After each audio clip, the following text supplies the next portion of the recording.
Hey viewers, welcome back to सही जी। सही जी में आपका एक बार फिर से स्वागत है। आज अनसॉल्व का हम नया सेट लेके आए हैं 822 एमबाई का पार्ट 4। इसमें हम क्वेश्चन नंबर 4 डिस्कस करने वाले हैं। तो अभी तक अगर आपने चैनल सब्सक्राइब नहीं किया है तो प्लीज़ चैनल को सब्सक्राइब कर दीजिए और वीडियोस को लाइक करते रहिए और प्रीवियस वीडियोस को जरूर देखते रहिए। तो सेट 4 में हम डिस्कस करने वाले हैं क्वेश्चन नंबर 4 को। इसका जो फर्स्ट क्वेश्चन है वो देखिए आपकी स्क्रीन पर। इसमें लिखा है, सिद्ध कीजिए 5 माइनस रूट 3 एक अपरिमेय संख्या है। 5 माइनस रूट 3 आपको एक अपरिमेय संख्या सिद्ध करनी है।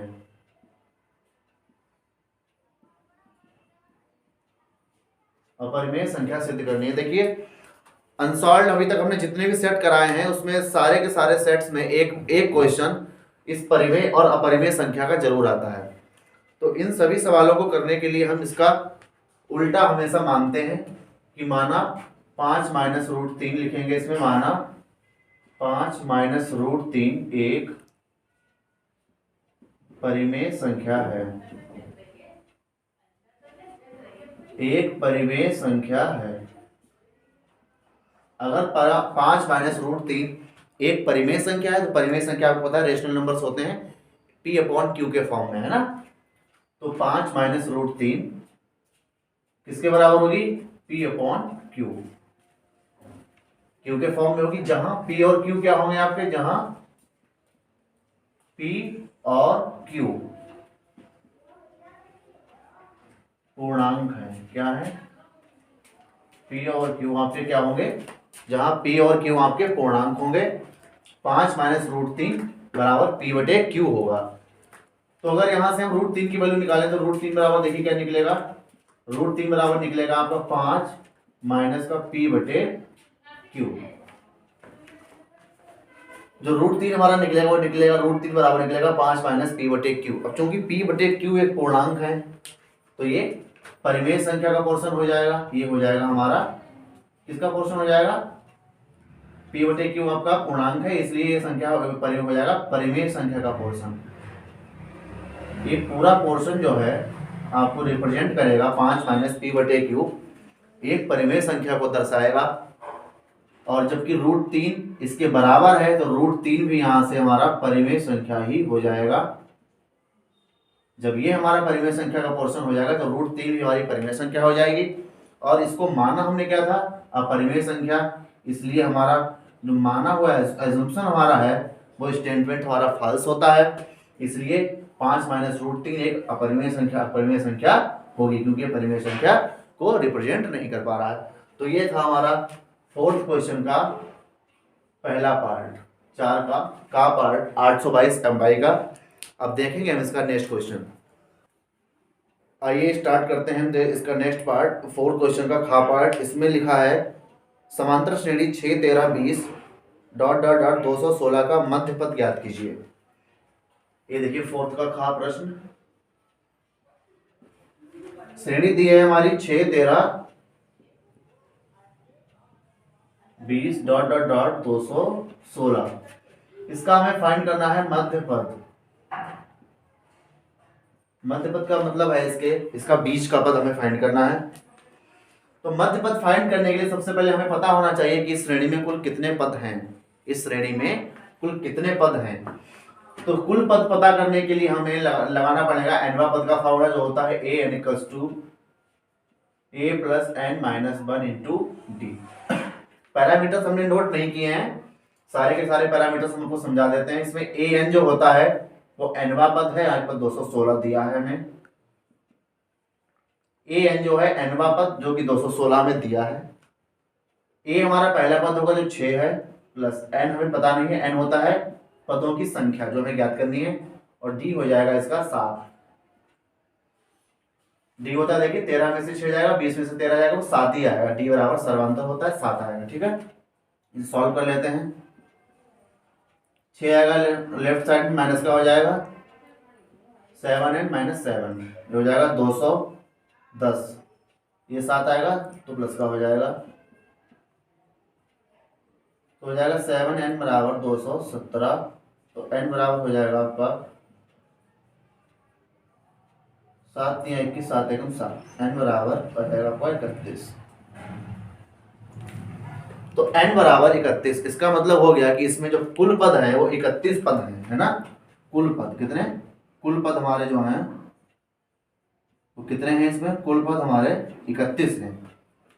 31 पदों में अगर हम बीच का पद बता फाइंड करने की कोशिश करें तो बीच का पद क्या होगा। जैसे मान लिया आपके पास 3 पद हैं, 1 2 3, तो इसका मध्य पद क्या होगा, 2 होगा, है ना। तो इसका मध्य पद क्या होगा, 2। 31 पद का मतलब है कि 1 और 31, यानी कि फर्स्ट और लास्ट नंबर हम जोड़ लेंगे और कर देंगे बटे 2, तो 32 बटे 2, इसमें मध्य पद हो जाएगा आपका 16, है ना। जैसे कि 1 2 3 3 पद होते हैं, तो फर्स्ट एंड लास्ट को हम जोड़ के आधा कर देते हैं। जैसे 3 + 1 बटे 2, तो मध्य पद हमारा कितना आ जाएगा, 4 बटे 2, 2 आ जाएगा, है ना।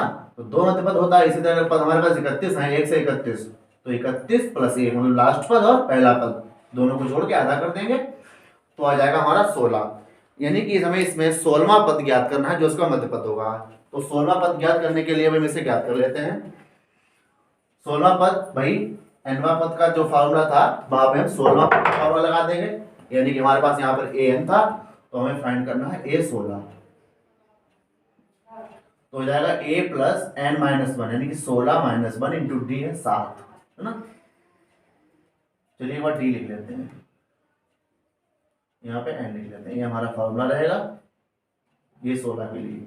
तो ये हमारे पास भाई 6 रहेगा, n हमारे पास 16 है ही, 16 - 1 और d हो जाएगा हमारा 7। 16 में से एक जाएगा 15 × 7 और 15 × 7 = 105, तो लास्ट हम जो 16वां पद हो जाएगा वो हमारा आ जाएगा, सॉरी 111,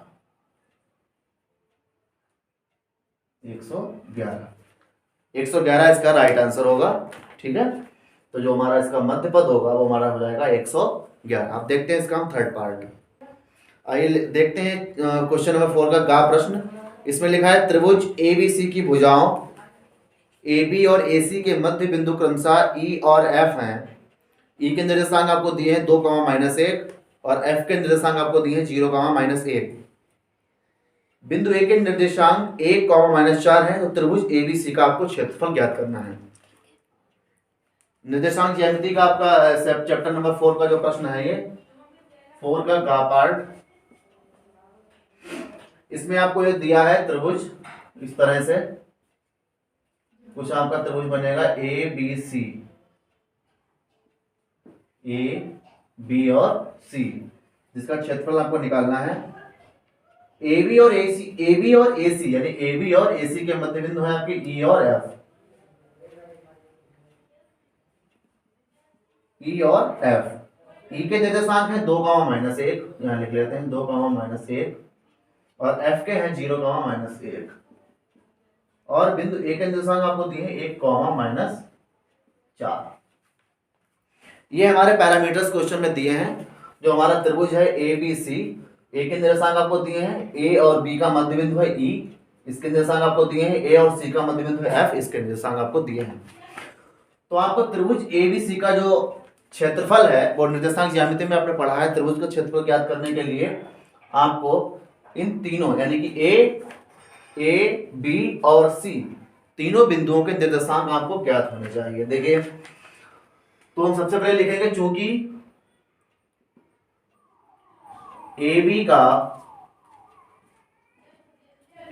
मध्य बिंदु E है, चूंकि AB का मध्य बिंदु E है तो A और B के हम पॉइंट्स मान लेते हैं x1 y1, ठीक है, x1 और y1 मान लेते हैं। तो मध्य बिंदु का जो हमारा ज्ञात करने का सूत्र होता है वो होता है x बराबर x1 + x2 बटे 2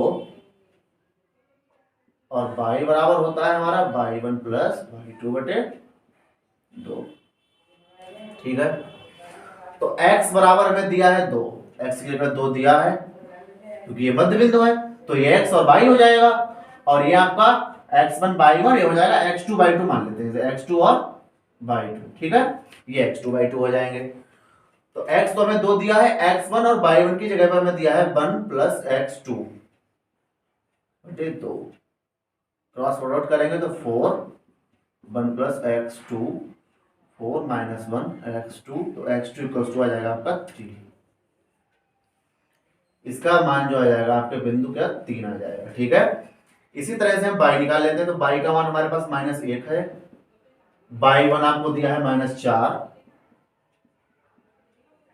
बटे में लिखेंगे 2, क्रॉस प्रोडक्ट करेंगे तो जाएगा -2 -4 प्लस बाई 2, -2 + 4 बराबर बाई 2, तो यहां से हमारा बाई 2 आ जाएगा निकल के। अर्थात जो बिंदु बी है उसके जो पॉइंट्स हो जाएंगे 3, 2। फटाफट से आप इतना नोट करिए, बिंदु बी के निर्देशांक हो जाएंगे आपके 3, 2। सेम प्रोसेस से हम बिंदु सी के भी निर्देशांक निकाल लेंगे, यही सेम प्रोसेस रहेगा। इसे हम थोड़ी देर के लिए इरेज कर देते हैं, प्रोसेस आपका वही रहेगा और बिंदु सी के निर्देशांक भी हम यहां से निकालेंगे। जो सी के निर्देशांक हैं वो इसी तरह से हम निकालेंगे। अब इस बार हम इसे भी ए और सी के मध्य बिंदु है 0, -1, तो यहाँ भी हम x2 और y2 को मान लेते हैं। तो यहाँ पे x की जगह हमें दिया है 0, x1 की जगह 1 और x2 आपका x2 ही रहेगा। तो ये क्रॉस प्रोडक्ट करके आपका 0 हो जाएगा, तो x2 का जो मान है वो आ जाएगा आपका -1, तो यहाँ पे आ जाएगा आपका -1। और जो बाई है वो आपका -1 दिया है, बाई 1 आपका -4 प्लस बाई 2, -2 -4 प्लस बाई 2, तो -2 + 4 = बाई 2, तो बाई 2 आपका आ जाएगा 2। तो यहां भी जो आपके सी बिंदु के निर्देशांक आ जाएंगे वो -1, 2। अब यहां से हमें तीनों बिंदुओं के निर्देशांक ज्ञात हो गए हैं, ए, बी और सी। तीनों बिंदुओं के हमारे पास ए, बी और सी तीनों बिंदुओं के निर्देशांक हमारे पास हैं। तो इसे हम यहां से हटा देते हैं।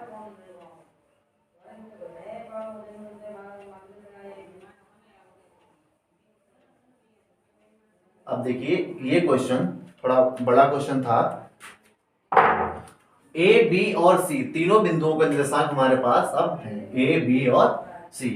तो यहां से हम बहुत ही आसानी से त्रिभुज का क्षेत्रफल ज्ञात कर लेंगे। इसका मान होता है 1/2 x1 / 2 - /3 plus x2 /3 - /1 plus x3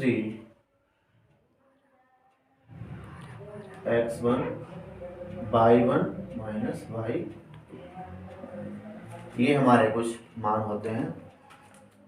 तो देखिए अब फॉर्मूले में जब मान रखेंगे तो x1 /1 ये रहेगा, x2 /2 ये रहेगा और x3 /3 आपका ये रहेगा।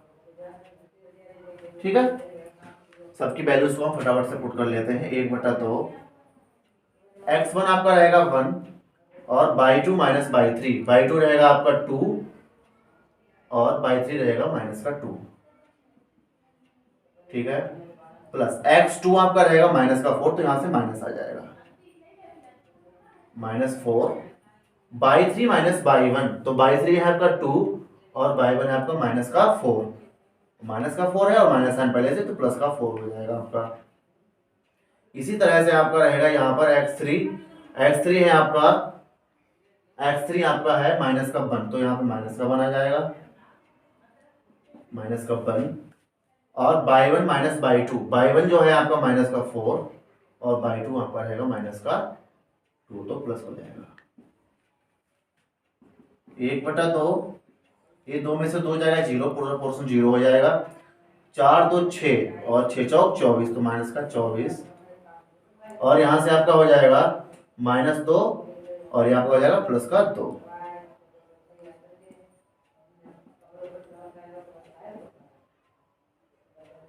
बचेगा 22, 11 मात्रक, यहाँ से आपका आंसर ही हो जाएगा। ठीक है, तो ये बिंदु हमने जो ज्ञात किए हैं आपके मूल जो आपको दिए थे इसका हाँ ए और बी का जो आपको दिया था क्वेश्चन नंबर मध्य बिंदु, मध्य बिंदुओं से हमने त्रिभुज के तीनों जो आपके शीर्ष थे तीनों के निर्देशांक इस तरह से ज्ञात किए और यहाँ पर क्षेत्रफल।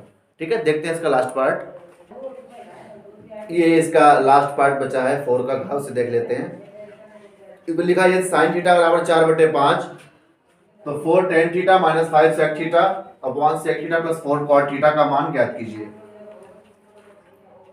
ये देखिए 4 का घाव प्रश्न दिया है, इसमें लिखा है साइन थीटा बराबर 4/5, तो वैल्यू आपको निकालनी है 4 tan theta minus 5 cos theta upon sec theta plus 4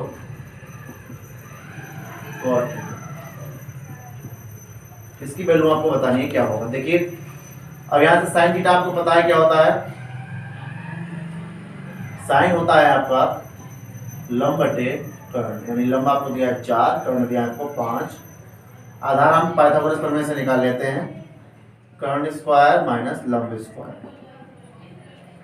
5 square minus 4 square 25 minus 16 हो जाएगा आपका 9, तो आधार आपका आ जाएगा 3, है ना, आधार आ जाएगा आपका 3।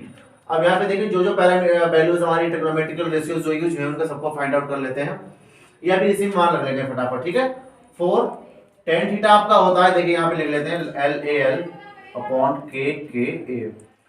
tan थीटा आपका होता है लंब बटे आधार, तो लंब रहेगा आपका 4 और आधार रहेगा 3, तो इसे लिख लेते हैं 4/3 माइनस 5 cos थीटा आपका रहेगा आधार बटे कर्ण, तो आधार आपका है 3, कर्ण है 5, 3/5